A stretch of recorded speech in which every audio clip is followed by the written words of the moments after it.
जय भीम। नमो बुद्धाय साथियों। नमस्कार दोस्तों, एक बार फिर से हाजिर हूं मैं आप सभी के साथ में कुछ नई जानकारी लेकर के। दोस्तों, आज हम बात करने जा रहे हैं चमारों के बारे में। आइए जानते हैं। दोस्तों, चमारों को बचा पाना मुश्किल ही नहीं नामुमकिन है। अगर चमारों की हकीकत जानना हो तो वीडियो को एंड तक जरूर देखिएगा। तो आइए वीडियो को बिना वक्त गवाए शुरू करते हैं।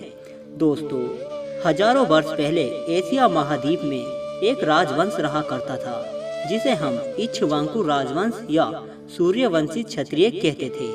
इस इक्ष्वाकु राजवंश से सब घबराते थे।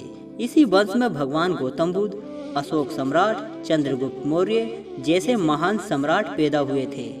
लेकिन आजकल कुछ हिंदूवादी इस परिवार का हिंदूकरण करना चाहते हैं, जबकि सच्चाई यह है कि इक्ष्वाकु राजवंश चमारों का वंश है। चमारी सूर्यवंशी क्षत्रिय हैं और बुद्ध के वंशज हैं। आइए जाने इनकी महत्वपूर्ण बातें।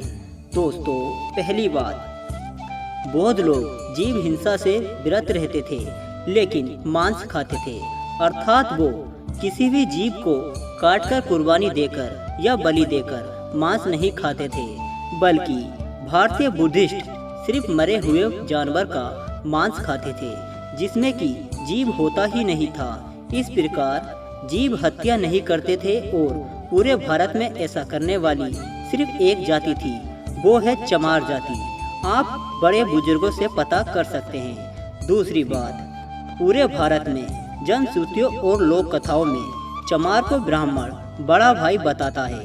क्योंकि ब्राह्मण हिंदू धर्म का मुखिया है तो चमार बौद्ध धर्म का मुखिया है, इसलिए चमारों की शादी में पंडित नहीं बुलाया जाता है।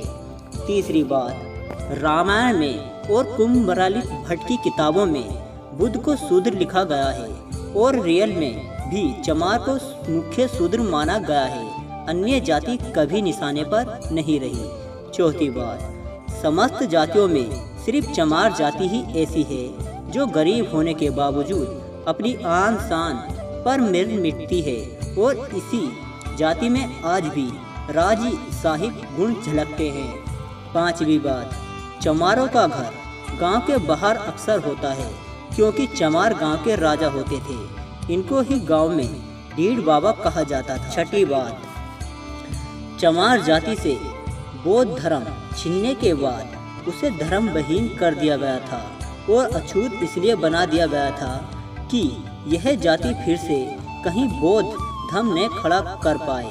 सातवीं बात, चमार जाति की शिक्षा पर रोक इसलिए लगाई गई थी कि वह अनपढ़ रहेगा तो खुद को चमार अछूत समझेगा, कभी यह नहीं जान पाएगा कि चमार एक राजशाही खून है।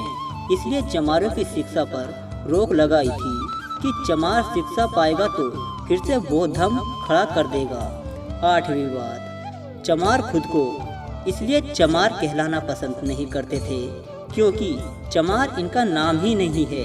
इनका नाम तो सूर्यवंशी क्षत्रिय था, इसलिए चमार आज भी खुद को चमार कहने पर भड़क जाते हैं और लड़ाइयाँ हो जाती हैं। नवीं बात, ब्राह्मणों में जिस तरह शुक्ल शर्मा आदि समर्थक जातियाँ हैं, चमारों की भी समर्थक जातियाँ थी, जैसे कि कोरी चमार, नोनिया चमार, तांती चमार, दुसाध चमार, पासी चमार आदि। लेकिन चमारों की सत्ता विलुप्त होने के बाद इन सबको फूट पड़ गई थी। 10वीं बात, जो भी जातियां आर्य नहीं थी वो चमार कहलाती थी और ऐसा आज भी है, चाहे मौर्य हो या नोनिया या दुसाध हो या अन्य शूद्र ब्राह्मण, सबको चमार ही कहता था। ये सारी बातें जो ऊपर लिखी गई हैं, ये बर्मा और तिब्बत के बौद्ध ग्रंथों में इसका प्रमाण है और अधिक जानकारी हेतु आप बाबा साहब की लिखी किताब शूद्र कौन थे उससे पढ़ सकते हैं। अंत में दोस्तों, हर चमार से अनुरोध है कि इस वीडियो को किसी अगले चमार बौद्ध भाई के पास जरूर भेजें ताकि उसको भी यह पता चल कि उसका खून भेड़ बकरियों का खून नहीं है, बल्कि हर चमार महापंडित है, सूर्यवंशी है। जय भीम।